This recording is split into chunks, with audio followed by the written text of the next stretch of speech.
Hello guys. I missed a video in April. I've been very busy. Those who know me know why I've been busy. But I've had on my mind for a couple of weeks, something I definitely want to talk about, and that's what I'm going to talk about today. What I'm going to talk about is mindset. And mindset is everything, how you think about things.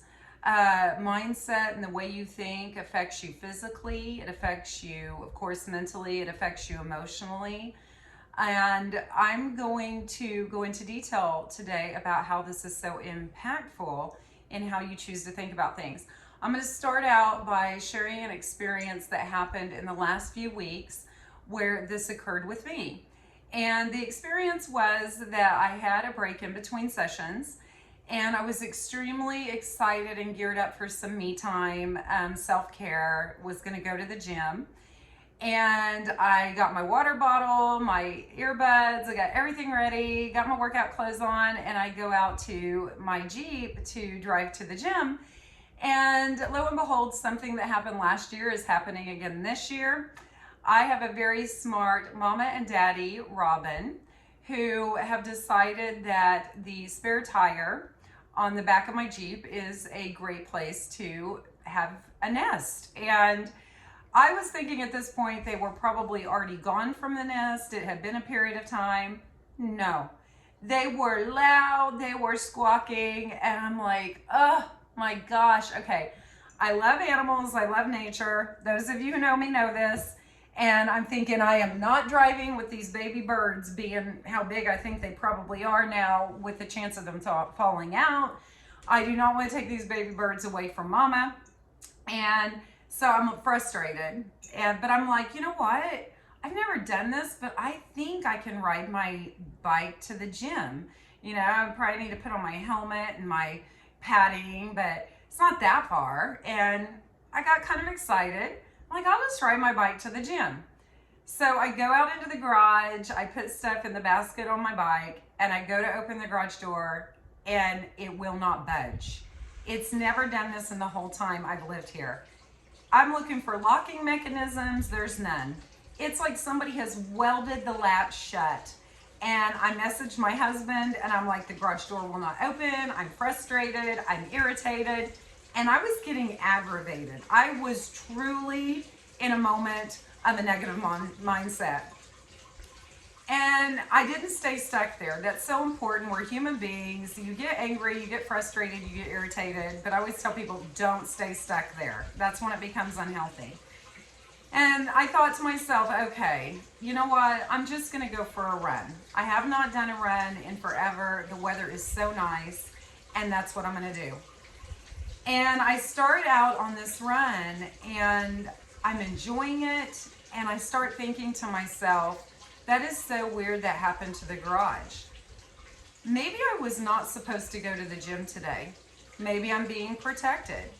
I don't know everything or all the reasons or see everything, but I have to trust that this was for my benefit. And I felt a peace come over me, and my husband, it took a while for him to message back, but he messaged back while I was on the run.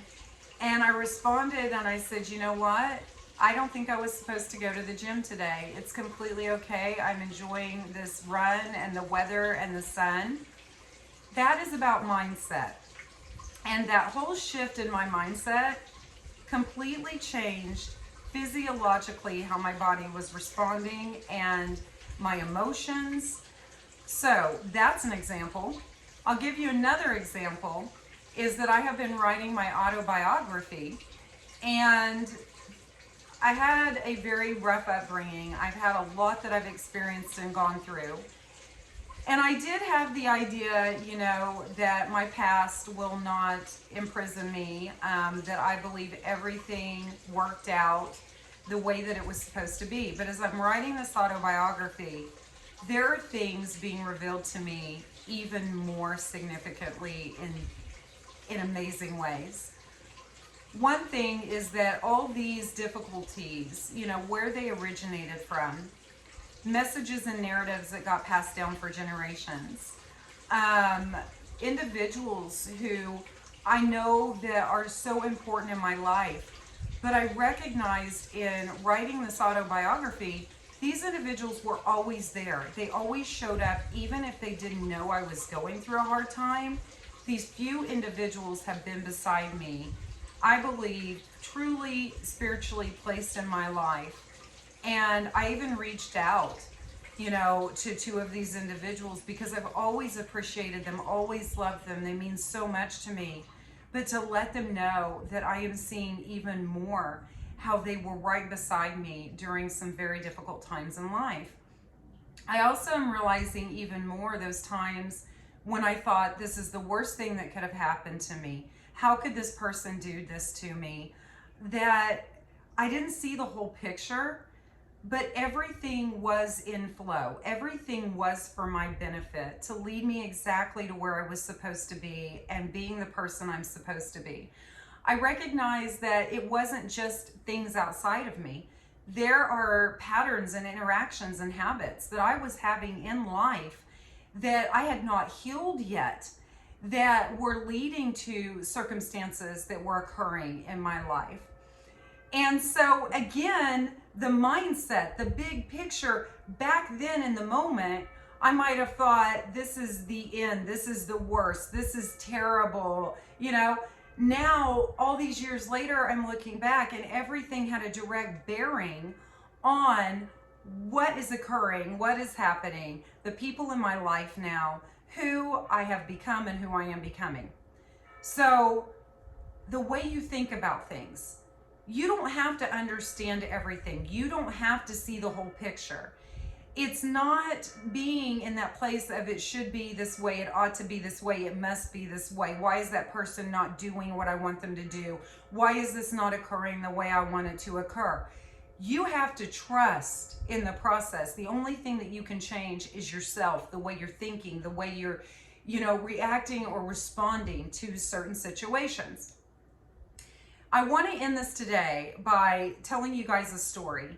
And I've told this to a few clients, and I've heard this numerous times over the years, but recently I heard it from one of my favorite teachers on the meditation app I use named David G. And he told this story and he added 2 parts to the end to it as well. And so that's what I'm going to do, is tell you this story. Now, this is a very, very old, some people say dating back 4,000 years, Taoist, Chinese story. In fact, I had seen 2nd century BC, this story, and it indicates mindset and how you respond and think about things. The story is of an old farmer, very poor old farmer, that lives on the outskirts of this village with his only son. And one day he's out working in his garden, and one of his very few prized possessions, his horse, gets loose and takes off and runs off over the hill. And the villagers look at this farmer and they say, I am so sorry that happened to you. That is the worst thing that could happen. And the farmer looks at the villagers, neutral as can be, and says, we will see. And the villagers look at him like something's wrong with him. But that was his mindset. We will see. And then some days later, he's working in his garden and his horse comes running back onto his property, over the hill onto his property, and behind his horse are 5 wild stallions. And they come onto his property with his horse, and he's able to corral them. And the villagers tell the farmer, you're so lucky. That is the best thing that could have happened to you. That is amazing. And the farmer looks at the villagers and he says, we will see. Villagers are like, okay. Some days later, his one and only son, who helps him work on his property, is on one of those wild horses and he's trying to break it. And the wild horse bucks his son, and his son suffers a significant injury and is bedridden. And the villagers look at the farmer and they say, that is terrible. That is so bad. That is the worst thing. We feel so bad for you. That's so unfortunate. And the farmer looks at the villagers and he says, we will see. Okay, the villagers are like, okay. And then about a week later, the elders from this village find out they're going to have to ride into war. And it is a war that they know they are not going to win. In fact, many of them, if not all of them, will probably be killed. And they go around to all the, heads in the village, and they say, we need every able-bodied young man and man to get on a horse and ride into this war tomorrow. And they go out to the farmer's, house on the outskirts of the village, and they say, you are too old to ride into this war, but your son is not, and he needs to get on a horse and he needs to ride into this war with us tomorrow. And the farmer looks at the elders and he says, well, unfortunately, my son suffered an injury and was bucked by one of those stallions and can't even get out of bed. And the elders look at the farmer and they say, well, there's no way that he can ride into this war with us then. The villagers tell the farmer, wow, you are so lucky. This is so amazing that this occurred. Wow, that is so good. And the farmer says, we will see. So the next day, all the able-bodied men get on their horses and ride into this war that they know they will not win, and that many of them will probably be killed. And some days pass, and the villagers notice the men are starting to ride back to the village, and they don't look like they've been to war. They don't look disheveled. They just ride back into the village, and the villagers are like, what happened? And they say, we don't know. We rode into the war, we saw them, and they just retreated. They just took off on their horses and ran away from us. And the villagers like, that's amazing. And the elders of the village, to reward the courage of all these men, say, we're going to give each home 1,000 pieces of gold that had a man ride into this war. The villagers look at the farmer and they tell him what occurred. And they say, that is so unfortunate. That is such bad luck for you. We're terrible that happened to you, that you did not get 1,000 pieces of gold because your son could not get out of bed due to his injuries. And the farmer says, we will see. About a week later, in the middle of the night, that retreating army found out about the homes of all these men that rode into war being given 1,000 pieces of gold for their courage. And they snuck into the village in the middle of the night, ransacked the village, killed many of the villagers, and stole their gold. They did not even venture out onto the old farmer's property outside the village because they had known that him and his son did not ride into the war, that the farmer was poor, and that they did not have 1,000 pieces of gold. That is an amazing story that talks about your mindset, how you view things, trusting in the process, the flow, the order of things. One of my favorite sayings is, faith is taking the next step even when you don't see the whole staircase. It is truly trusting that everything is working out for your benefit and for your favor. The only thing you can change is you. You cannot change circumstances and situations outside of you. You cannot change other people. It's just working to be the healthiest, happiest, most transformed person that you can be. And everything outside of you does not determine your mental stability or your emotional stability. Now, I want to add a little piece to this, is that I myself have dealt with trauma. I myself have been victimized in the history so far in my life. But I didn't get stuck there. I chose to overcome. I chose to have the mindset that I am an overcomer, that situations and circumstances or other people's actions and behaviors or mistreatment of me did not have to put me in a constant place of being imprisoned and emotionally, mentally, physically, spiritually unstable. The same goes for you.